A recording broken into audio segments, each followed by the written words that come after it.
सीधी बात, नो बकवास।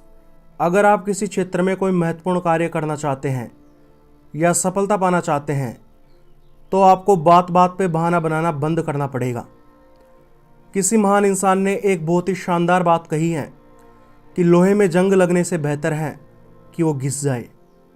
यह बात हमें बहुत गहरा अर्थ समझाती है कि बहाने बनाकर कर्महीन होकर चिंता करने या मातम मनाकर मिटने से अच्छा है कि एक व्यक्ति कर्म करते हुए, परिश्रम करते हुए मर जाए।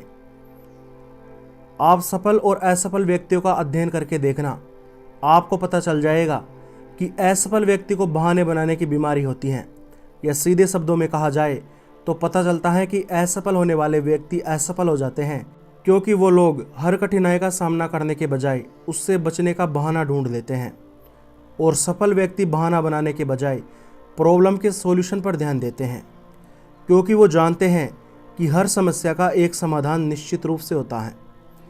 आज हमारे देश में लाखों युवा इस बहाने बनाने की बीमारी या आदत से पीड़ित हैं। यही कारण है कि लाखों लोग बेरोजगारी व असफलताओं का रोना रोते रहते हैं। वे असफल होते हैं क्योंकि जिम्मेदारी लेने से वो डरते हैं। वो असफल होते हैं क्योंकि वो अपनी असफलताओं को दोष खुद को ना देकर औरों को देते हैं, अपनी परिस्थितियों को दोष देते हैं। लेकिन आखिर किया भी क्या जा सकता है? यह तो नियति है।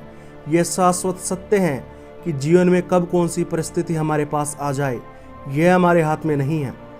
परिस्थितियां हर किसी के जीवन में आती हैं और कईयों के जीवन में तो दम तोड़ देने वाली कठिनाइयां भी आती हैं। लेकिन फ़र्क इतना है कि जो लड़ता है वो जीत जाता है और जो बहाने बनाता है वो पीछे रह जाता है।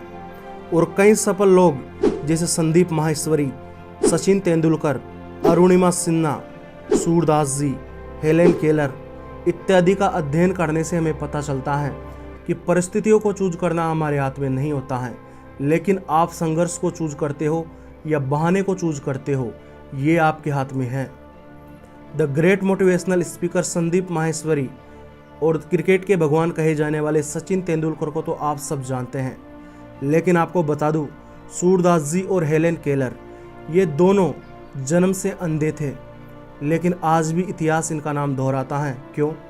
क्योंकि इन्होंने अपने आप को अंधे होने का बहाना नहीं दिया।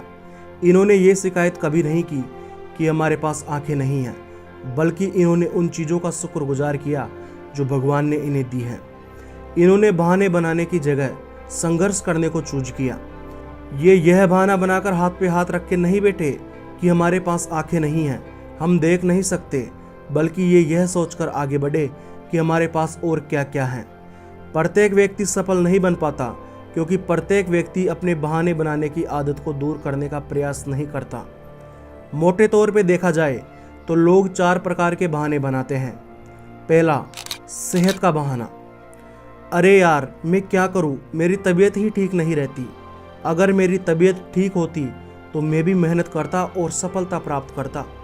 आपको बता दूं, कुछ लोगों को सच में गंभीर बीमारियां होती हैं जिनकी वजह से वो काम करने में असमर्थ होते हैं, लेकिन 95% लोगों से अधिक लोग केवल अपनी तबीयत का झूठा बहाना बनाकर मेहनत नहीं करते हैं।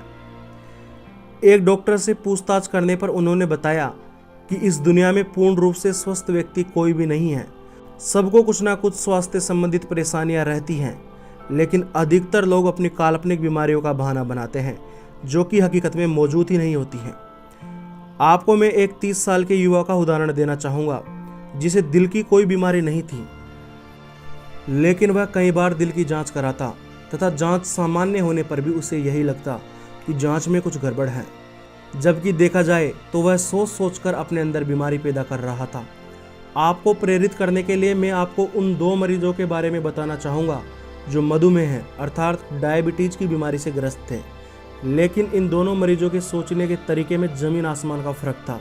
एक मरीज तो बार बार यह शिकायत करता और अपना काम मन लगाकर नहीं करता कि यह बीमारी लाइलाज है, मुझे पूरी उम्र दवाइयाँ खाकर ही गुजारनी पड़ेगी, और दूसरा मरीज अपने नियमित कार्यों को मन लगा कर करता और पूछने पर उन्होंने जवाब दिया कि मानो तो हर चीज़ समस्या है। अगर आप ये सोचते हैं कि मेरी दाढ़ी मुझे बार बार काटने पर भी बढ़ती रहती है, इनका मैं क्या करूं, इन्हें बार बार सेव करना पड़ता है, तो यह भी आपके लिए एक समस्या है।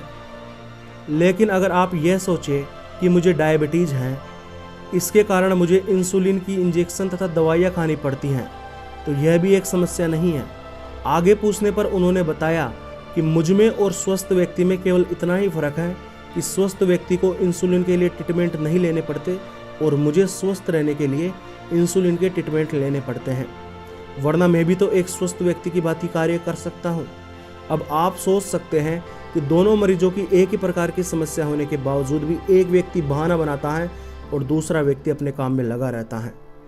हमारा दिमाग सूचनाओं व अनुभवों का भंडार है।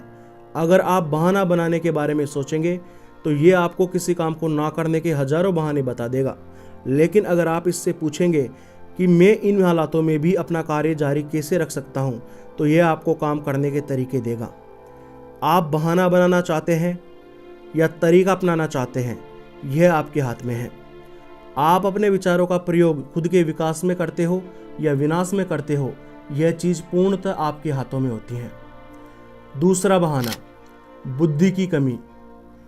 बहुत से लोग किसी काम को करने से डरते हैं क्योंकि वो सोचते हैं कि उनमें उस काम को करने की पर्याप्त बुद्धि नहीं है, लेकिन यह भी एक प्रकार का बहाना ही है, क्योंकि उन लाखों की भीड़ में से कुछ लोग ऐसे होते हैं जो बुद्धि की परवाह किए बिना उस कार्य को करने में लग जाते हैं और सफल भी होते हैं। लेकिन वास्तव में यह बात उतनी मायने नहीं रखती कि आप में बुद्धि कितनी है, बल्कि मायने यह बात रखती है कि आपके पास जितनी बुद्धि है उसको आप कितना काम में लेते हैं। हम एक महत्वपूर्ण टॉपिक पर पहले भी बात कर चुके हैं कि हम जिस चीज़ को काम में लेते हैं वो हमें और प्राप्त होती है, और हम जिस चीज़ को काम में नहीं लेते हैं उसे हम धीरे धीरे गंवाना शुरू कर देते हैं। इस नियम को प्रयोग का सिद्धांत कहा जाता है। यदि इस सिद्धांत को बुद्धि के रूप में समझा जाए तो हम अपनी बुद्धि को जितना काम में लेते हैं वो उतनी ही मजबूत हो जाती हैं, और हम अगर अपनी बुद्धि को प्रयोग में नहीं लेते हैं तो धीरे धीरे वो कमज़ोर पड़ने लग जाती हैं। अगर आपको यह महसूस होता है कि आप में अपना लक्ष्य प्राप्त करने हेतु पर्याप्त बुद्धि नहीं है, तो असल में प्रॉब्लम यह नहीं है कि आप में बुद्धि की कमी है। असली दिक्कत तो यह है कि आप में काम को करने की रुचि की कमी है। आपको इस बात को समझाने के लिए मैं आपको एक किस्सा सुनाना चाहूँगा। एक बार किसी महान डॉक्टर से किसी व्यक्ति ने पूछा कि डॉक्टर साहब, क्या कोई भी बच्चा वैज्ञानिक बन सकता है? तो डॉक्टर साहब ने एक बहुत ही महत्वपूर्ण बात बताई कि वैज्ञानिक बनने के लिए न तो तेज़ दिमाग की आवश्यकता होती है, न तेज़ यादाश्त की ज़रूरत होती है। वैज्ञानिक बनने के लिए सबसे महत्वपूर्ण बात यह होती है कि उसकी नए नए प्रयोग करने में कितनी रुचि है। अगर कोई व्यक्ति जिसका IQ 130 है मगर उसकी प्रयोग करने में रुचि नहीं है, तो वह वैज्ञानिक नहीं बन पाएगा। अगर वह किसी प्रकार से वैज्ञानिक बन भी गया तो वह एक महान वैज्ञानिक तो निश्चित रूप से नहीं बन पाएगा। और कोई व्यक्ति जिसका IQ 95 है पर उसकी प्रयोग करने में गहन रुचि है, तो वह एक शानदार वैज्ञानिक बन जाएगा। इसीलिए बुद्धि का बहाना बनाना बंद करो और अपने काम को करना शुरू करो। बुद्धि के इस बहाने को भगाने के लिए ध्यान दे। कभी भी खुद की बुद्धि को कम ना आके और दूसरों की बुद्धि को ज़रूरत से ज़्यादा ना आके अपने आप को बार बार याद दिलाए कि मेरी बुद्धि से ज़्यादा महत्वपूर्ण है मेरी कार्य को करने की रुचि और मेरा सकारात्मक नज़रिया। तीसरा बहाना है उम्र का बहाना, और चौथा बहाना है किस्मत का बहाना। इन दोनों बहानों को हम इस वीडियो के अगले पार्ट में अच्छी तरह समझेंगे। तो इसी के साथ मैं लालचंद मीना आपके समय की कद्र करते हुए अपनी वाणी को विराम देता हूँ। तो मिलते हैं नेक्स्ट वीडियो में एक और शानदार ज्ञान के साथ में।